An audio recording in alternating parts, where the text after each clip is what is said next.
All right. All right. All right, everybody. Welcome to the Small Business Spotlight. And let me tell you, man, I've known this guy that I get the pleasure to interview today for a long time.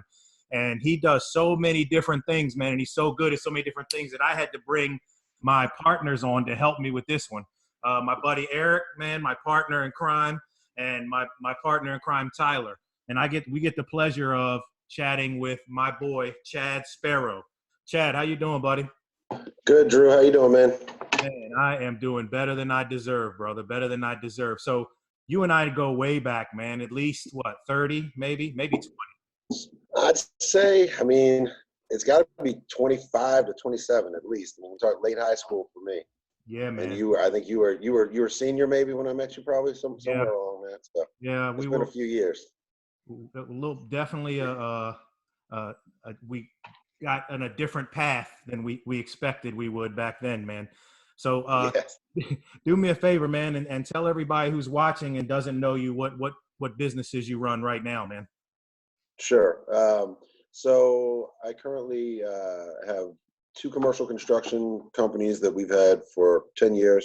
One office in Old Town Alexandria, one in Georgetown in DC, where we specialize in commercial flooring. And we do a lot of the schools and libraries in DC under the CBE program. And then we have a development business in Alexandria that my brother runs more on the day-to-day side. And that we build about 7 to 10 houses a year, anywhere from that, and kind of, it's basically a flip company or ground up new construction. Right. And then finally, restaurants. Managing partner and operator of Mason Social, Urbano 116, and Augie's Muscle House and Beer Garden, and soon to be Urbano 2, opening someday when the pandemic ends in the Mosaic District in Merrifield. Man, that's a long laundry list of things, man. Let's start with the restaurants, man, and then we'll get into the other stuff. What motivated you to start those restaurants, man, and to dive into that?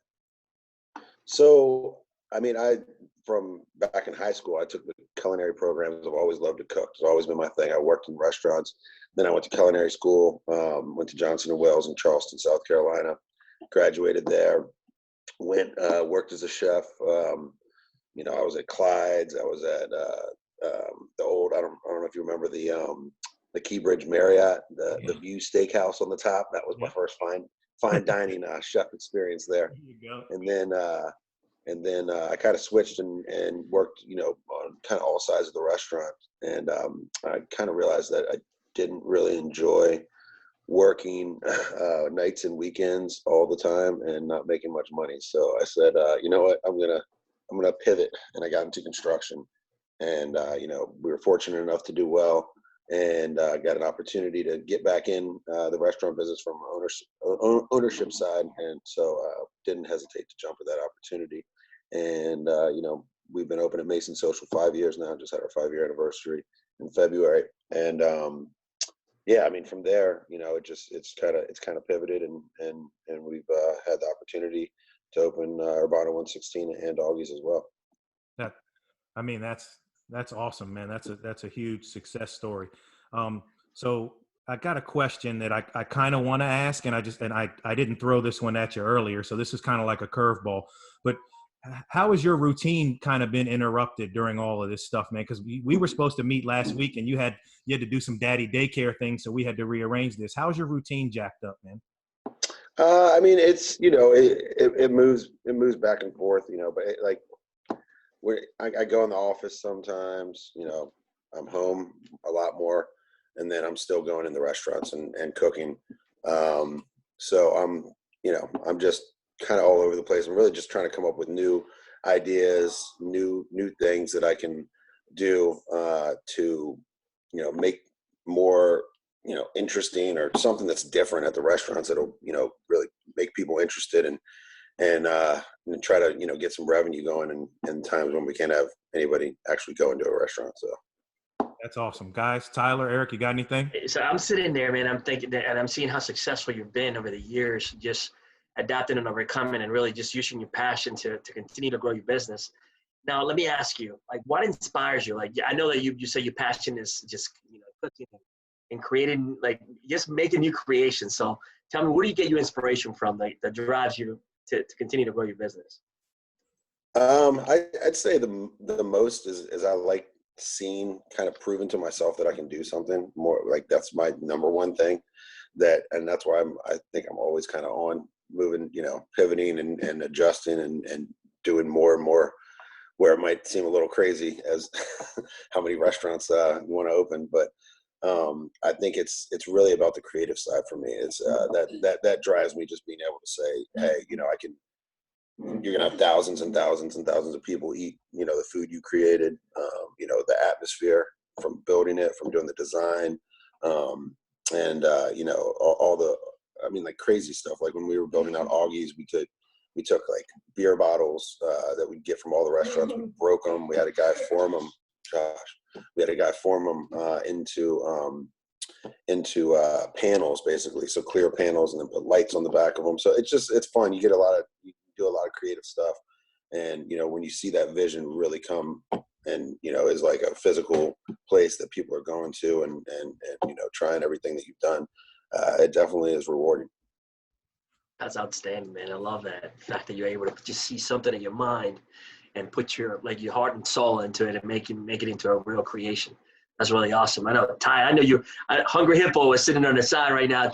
He's ready to go. They said Chad's coming on. I was like, oh, well, I'm changing my name. Hungry Hippo Holloway here. However, I got a tough question for you, okay? You got a couple different restaurants. The food's fantastic.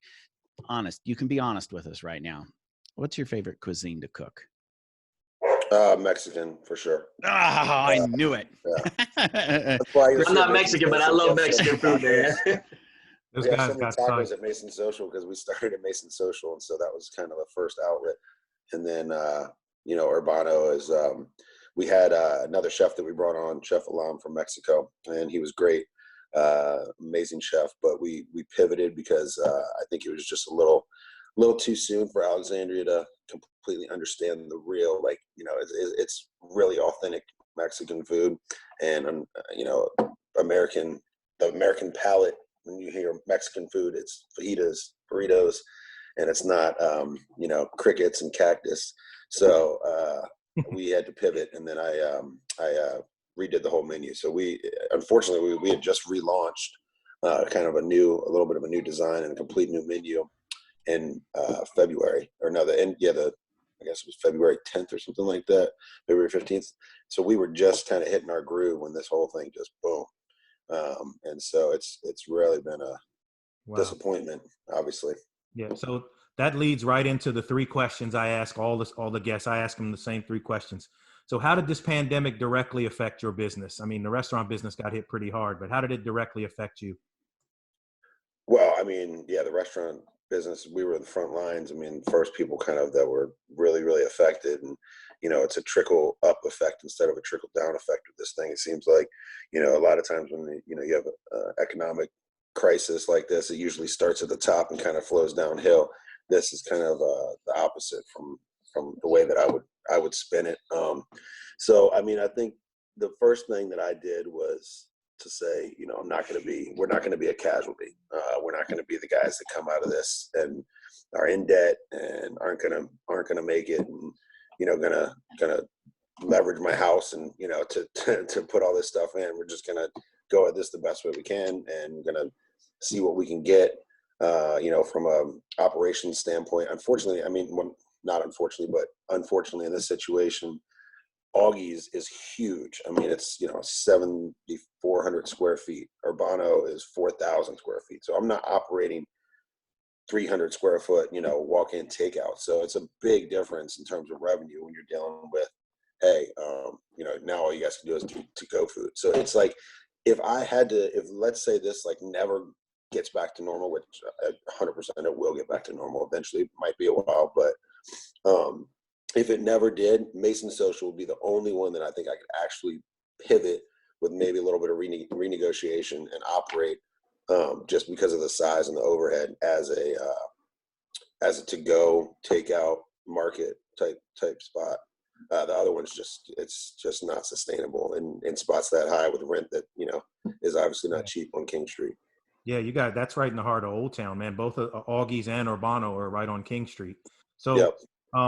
I rode up Madison, man, and I saw the huge shift.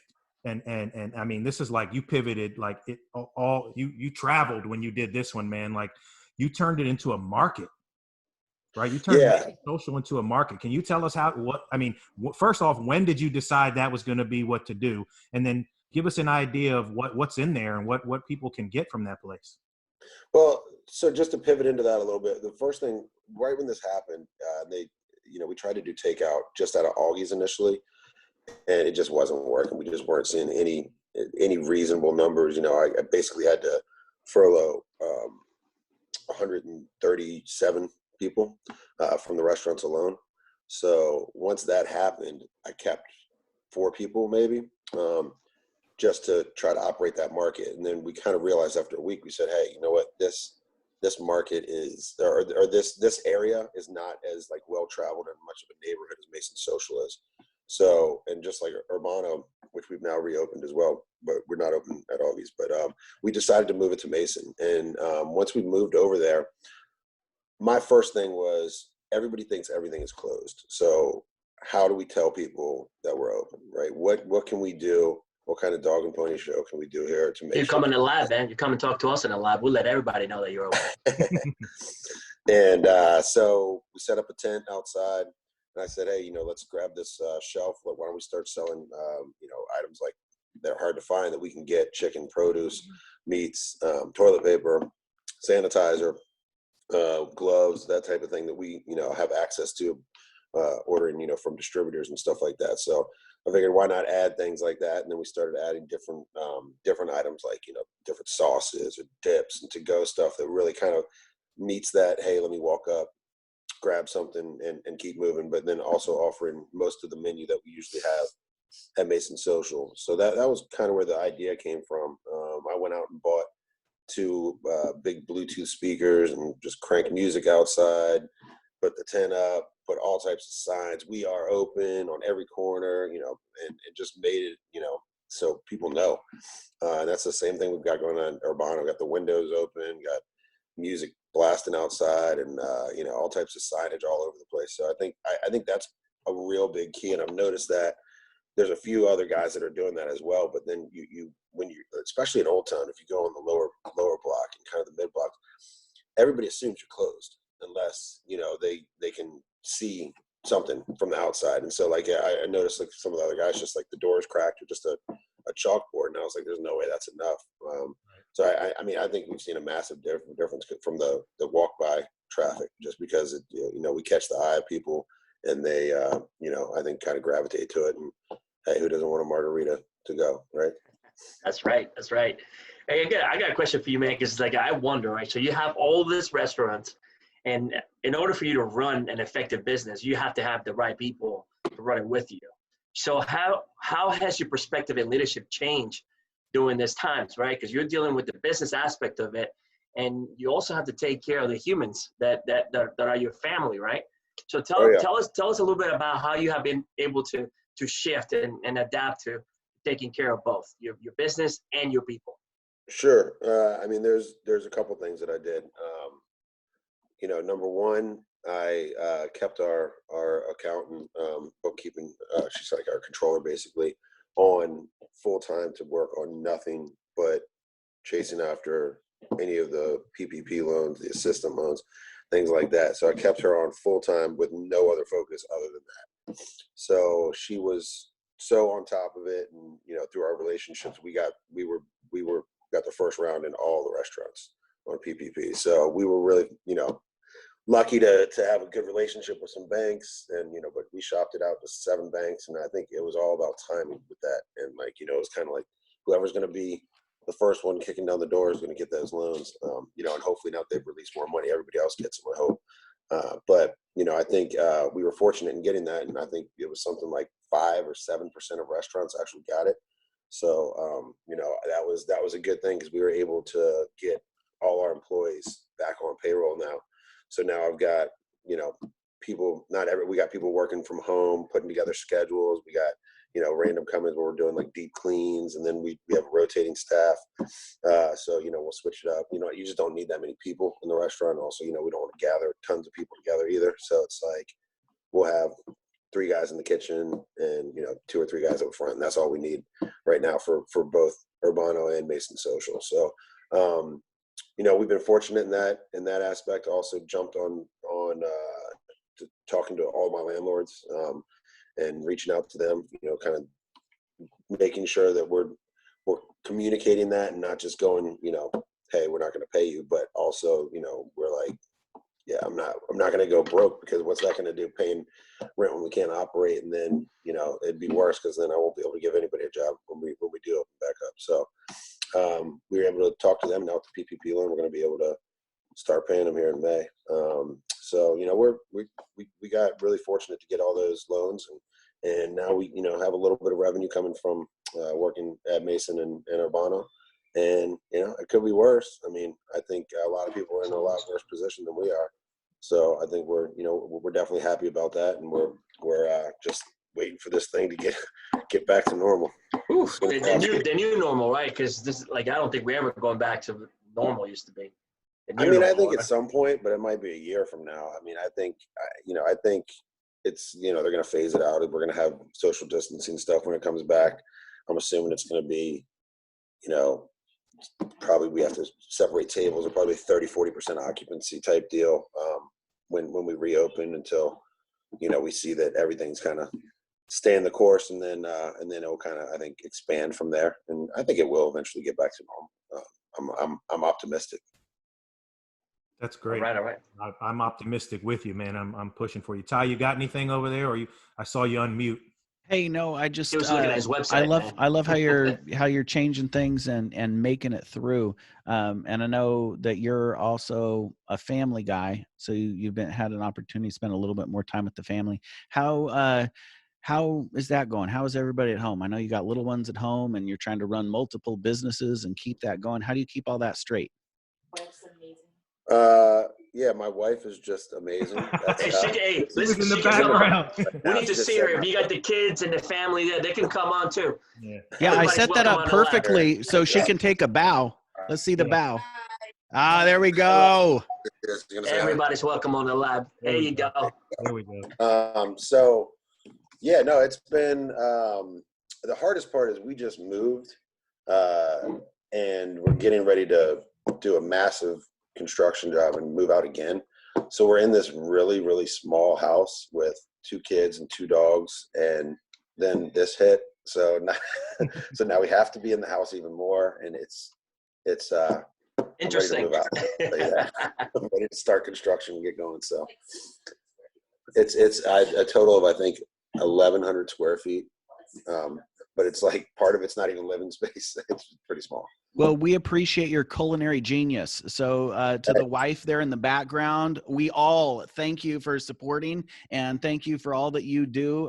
Family, I mean, I don't know about you, Chad, but I couldn't do what I do without the support of my family. So it's amazing. I got hats off and applause back here. So yeah. He doesn't wear hats, man. Listening to you, man, something I gathered, man, you can tell me if I'm wrong, is that, like, there's no excuses with you, right? Like, you're going to find a way to make things work. And that, like, you fired me up when you said that, man. I got, like, real excited. And I want to ask you, what advice could you give other small business owners, man, besides, like, don't just lay down? Because that's what I got from you. Like, I'm not going to lay down. But what advice could you give other small business owners? Well, I mean, I think there's a couple things I would say. One is, don't expect someone else to save you or expect a bailout from anything. I mean, yeah, they're offering something and we're going to take advantage of it. But my plan was the whole time, I'm not going to get anything. And how are we going to get through this? Basically, I'm going to renegotiate my leases. I'm going to do, yeah, it's never, I'm not, we built these things. I got 20-year leases, I'm not stopping that, and I think that's a big thing that you always have to look at, is don't think somebody else is going to help you or fix your problem. You have to take it on and figure it out. You got to be creative with ways that you do it, and smart. And, you can't put yourself in a position of debt or something where long-term it's going to kill you. you know, and the only other advice I would give, because the most people ask is usually like, man, how'd you do it? Oh, you know, you're so lucky. You know, first thing I was like, luck has nothing to do with it. But the second thing is, I say there's never going to be a good time to start a new business. There's never going to be the right time. You're never going to find the moment that it makes sense financially, with your family, with it, whatever. You just have to take a risk, and you have to be willing to lose it all at any moment. And I think if you treat life that way, business that way, then you know you're gonna fail once in a while, but you're gonna be on the path to succeed. And that's how I treat it. Man, That's outstanding, man. I love that mentality of grinding and keeping going no matter what.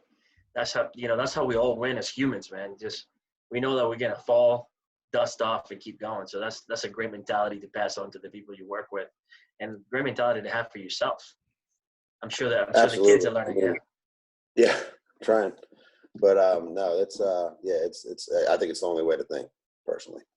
Hey, I got a good question for you, man. And I know that through the years, right, or when you decided to start with this journey, right, because we're all on a journey. Who inspired you? Who was the one person that you saw that you said, you know what, that's the person that I want to emulate. That's the person I want to learn from. And then you just started going at it. I would say my dad, number one, first and foremost. He started a trucking business, Owen and Sparrow. I was Sparrow and Sons originally when I was like 12. And he ended up building it up. He got one truck, you know, got a loan from a bank, bought one truck, and they built it up to, I think it was 120 trucks at one point. They were the largest construction, or the largest trucking company in DC Metro. And like, I think this was like maybe early 2000s, or late 90s, almost early 2000s. And he ended up selling and got kind of screwed from his partner and had a really bad experience with the whole thing. And so, you know, he was very like, you have to be cautious with who your partners are and everything else. So, you know, he really motivated me on, you know, being careful, but also willing to take risks. And my old boss right before I started my company, he taught me a lot about, you know, specifically construction. Because when we started our construction company, we basically found these guys and we asked them, hey, you know, give us a little bit of money, and, you know, let me and my other partner, I said, I promise we can get jobs, we can make you money. And so they committed to giving us $250 grand, and they gave us $50 grand. We were, you know, I was upside down in debt, living in a condo, and you know, so was my partner, and we started that, and we started out by kind of the same idea. We pivoted. We started out hard bidding. So, I mean, you know, we're just hard bidding all these projects, boom, boom, boom. And we saw our win rate was like 2%. Like, we're just like, what are we doing? We're spinning our wheels. So I kind of went back to what my old boss had always said. He said, this whole game is only relationships. That's all it is. And so I said, all right, well, let me try something else. So I just started reaching out to some other guys that I had contacts with and asked. I was like, hey, look, you know me, give me an opportunity. And we ended up landing a $300,000 job. And from there, we took it, you know, from the guys never put in more than 50 grand. We ended up buying them out after a year for 150. And, you know, by year, I think 6, we did almost $10 million. Man, that's powerful. What a great story, man. Yeah, I mean, nothing was given. You know, we grinded it out and got there. So same with the restaurants. You know, to get Mason Social, let me tell you something. If you can't go out and get a restaurant lease, like, people don't give you restaurant leases if you don't own other restaurants. It's just not done, really, unless you find a real small mom and pop guy that's willing to take a chance on you. And that's what we found with the owner of Mason. He also owned the gas station that's right on Route 1. And we literally sat in the gas station with Larry and my buddy Teddy Kim. I don't know if you guys know him, but we sat there and negotiated with him, sitting in lawn chairs in front of the gas station, probably, you know, maybe 50 times total, before he finally said, all right, I'll give you guys a chance and let us take the restaurant and give it a shot. So, I mean, that's forever grateful for getting that opportunity, because that's obviously how we're able to start more restaurants. Man, that was a great answer, man, to that question, man. And you know, I I know your family a little bit, man. That's huge. That's awesome. So I promised that I would only take up about 30 minutes of your time. Would you be willing to come back on our business page to talk about the construction and the home thing, so to give you more time another time? Sure. Yeah, because we do it on another page, man, where more businesses are around, and this was more about being local and stuff. And so I'm going to go through the rapid fire questions that I end all the interviews with. Ty, Eric, do you guys have anything else before? Yeah, I have one last one that I was thinking about. I know that as a business owner, you always, it's not just about, profit for you, but I know that you do some things out of the bottom of your heart to give back to our communities. So I wanted to ask you, what are some of your passion projects and things that you do to give back to the folks, to the folks you can influence in your communities? Yeah, I mean, I tell you, I've always been more of a guy that likes to give back to people I know. I'm not as much of a, give to a charity as much like just say, here's a lump sum. I'd much rather take it and help somebody I know actually needs help with something. So I really do that more because I can kind of see it through. I know where it's going. I know what I'm doing to help that person. And so, I've done a lot of that stuff with employees over the years, if it's a health concern, if it's, but whatever, maybe helping them move, helping them buy cars for guys. I mean, I've done a lot of stuff like that where I try to help the people that I'm with. I've always kind of, had that mentality of, if you're with me, then I'm with you type deal. So I really say that's where I focus my efforts of trying to get back. And I obviously give gift cards and stuff like that, as well. We saw it on the website. Yeah, we saw on the website that you give back to the people that you work with, which is great. Thank you for sharing that with us. Sure. All right, so here we go, man. Okay, so where did you come up with the names of your restaurants? I know Mason Social for sure. Mason Social is because God, I gotta remember this guy's name. It was George Mason's brother, I think, he was the mayor of Alexandria and actually owned that property there. So that's where Mason Social came from. So that was some real history in that. And if you go in Mason Social and look in the dining room, we went to the library and found all these old pictures of what used to be the Belpre dairy facility across the street. It's now the apartment called the Belpre. But there's two pictures of it basically taken from where Mason Social is, and we put those as like false windows in the back, so it looks like you're looking at what was really there a long time ago when it was a milk facility. That's Mason Social. Urbano, we just were brainstorming on that. It means urban of the city. We wanted to have a vibe that was cool, bring kind of that Mexico City feel to Old Town. So that just kind of flowed right, and 116 is the address. So and then Augie's, Augie, St. Augustine's is the patron saint of beer. So since we were doing a beer garden, we thought it'd be cool to throw him in there and have a cool play on all the different quotes he said and everything else like that. My favorite saint. All right, so I know we're all stuck in the house. What's the last show you guys binged watched? The last show, what? Dead to Me. Yeah, Dead to Me. Okay, Dead to Me. Because it's getting ready to come out, so we just watched the first season. Sweet. Okay. What's the biggest sport you miss? I mean, football is my favorite sport always, but I miss basketball too. I miss the Wiz. I like watching the Wizards, and me too. I miss March Madness. That was painful. But football is always number one. So I'm very, very optimistic, or I would say cautiously optimistic that maybe there'll be football, but we'll see. So you're a Redskins fan like me. Of course. Great. What's your grade on our draft? I'd say a B, probably. I mean, I was hoping that they would trade Trent earlier and get draft picks this year instead of so much into next year. But I mean, I guess it kind of was what it was. I mean, I think Chase is going to be a monster though, and we'll see with these other guys. I don't know too much about them. I've just been kind of reading up on them, but yeah, I mean, optimistic. We'll see. Anything's got to be better than last year. True, man. That's true. Okay, so if people want to get in touch with you or buy gift cards on, can they buy them online, and can all the different restaurants are all on one site? Can you tell everybody where they can go? Yeah, you can go to commonplategroup.com.